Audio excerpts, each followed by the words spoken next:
Hello, dear Marshmallow. Welcome to the cozy corner. I mean, we have the candle, we have me, we have the sun, and this cute setup that I put together. So it is cozy to an extent.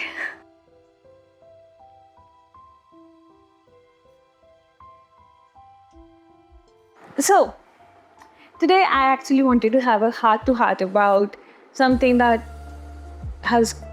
keeps you up at night. Like, if you're not me, it has at least once kept you up, and you thought about this, and you read the title, so you know it's about love and anxiety. For someone who writes poetry, has a book coming out soon, like in a month, and practically lives inside her head, I'm kind of a good person to talk about love and anxiety because I have thought about this connection between love and anxiety for I don't know how long. And it's long enough for me to actually make a video about it. And this is my corner, and I like to rant about things like love, anxiety, philosophy, life, breath, and overall general life. Philosophy. I love philosophy. Let's cut to the chase. What is love? What are the anxieties that love brings us? These are basically the fears, The fear of being abandoned, or the fear of being not good enough. I mean, at some point you're definitely questioning yourself, am I good enough for this XYZ person? Or is it okay for me to be loved? Or will this XYZ person leave me? And these are all fears that are deeply rooted inside of you.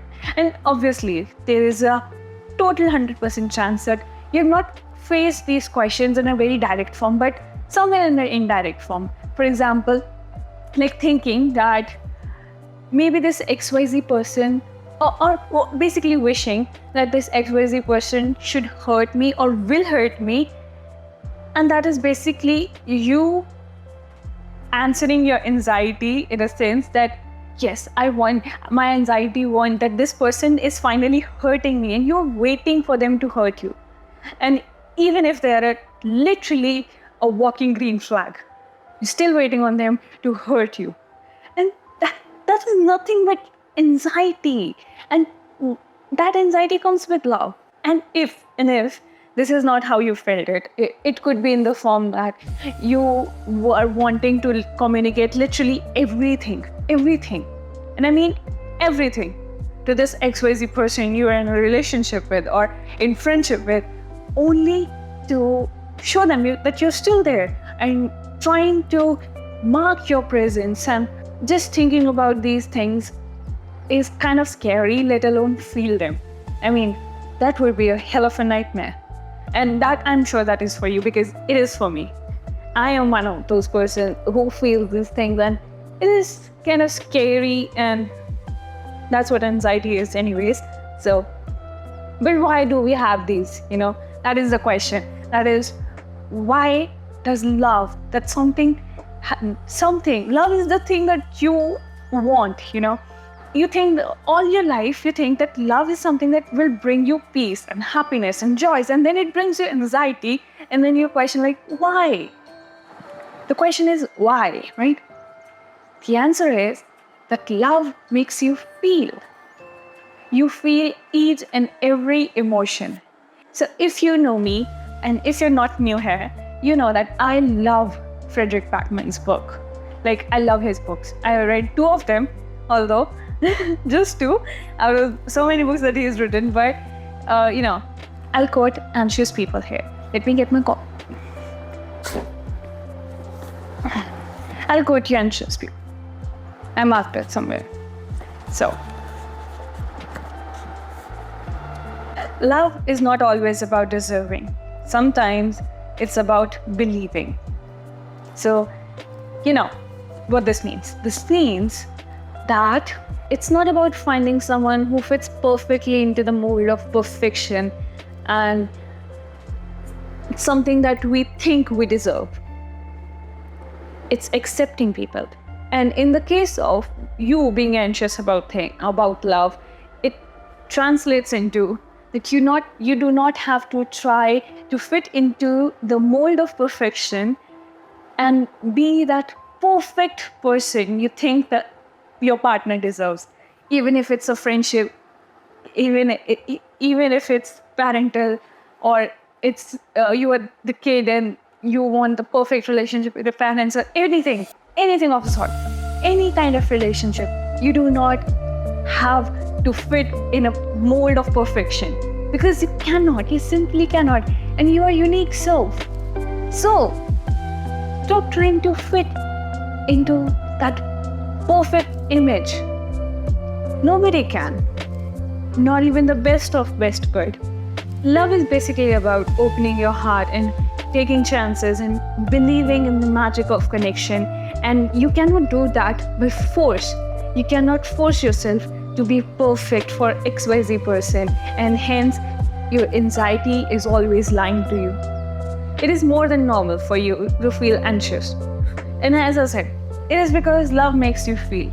It makes you feel every single part of you. Love, when it happens, it is challenging. It tests your resilience, and there is like an awakening of all the emotions that you've stored up till now, and the volcano is erupting. You can't stop it. You have to just overcome it. And that cannot happen in a day. It will take time. It will take a lots of patience. And this is coming from someone who is literally so impatient.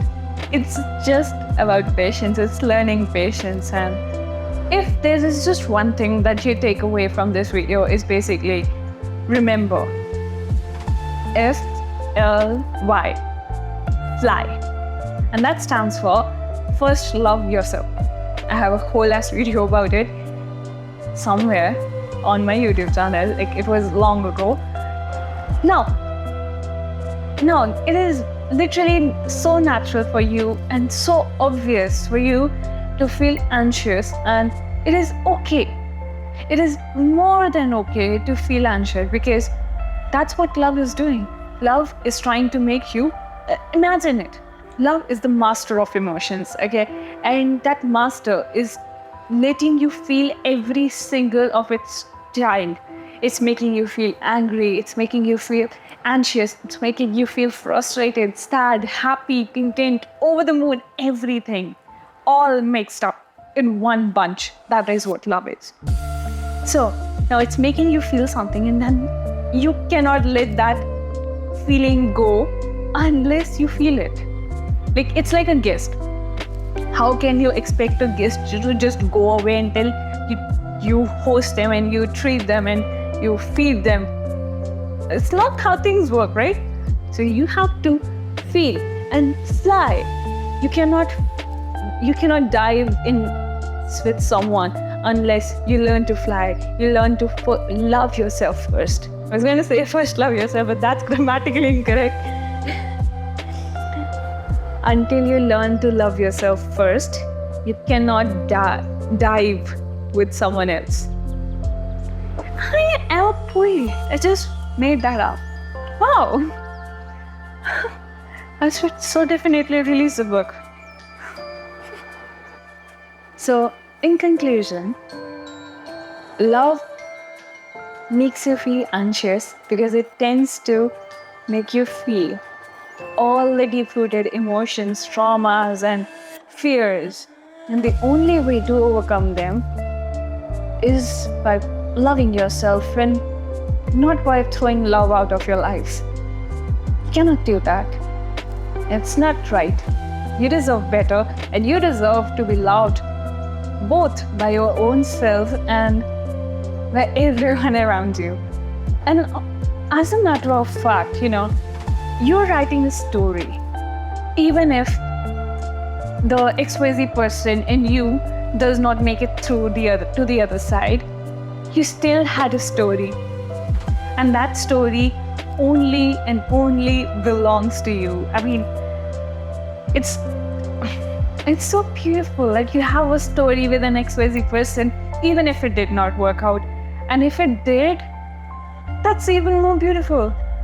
And you cannot stop yourself, and you should not stop yourself from falling in love only because it makes you anxious. You just have to learn to overcome that. And having a patient partner is even better. And I'm just saying partner, but I mean a friend, a parent, and any kind of relationship you have. Be patient and have some patience for yourself as well. I'm a good person. I just realized that now. Anyways, I guess that's all I wanted to say, and I hope it helped. And it's okay, bye-bye marshmallow from the cozy corner. I think that's a good tata bye-bye line, you know. I should use it in my next video. So, do I look pretty? Do I look pretty? Do I look pretty? Of course I do. I'm a goddess. Duh.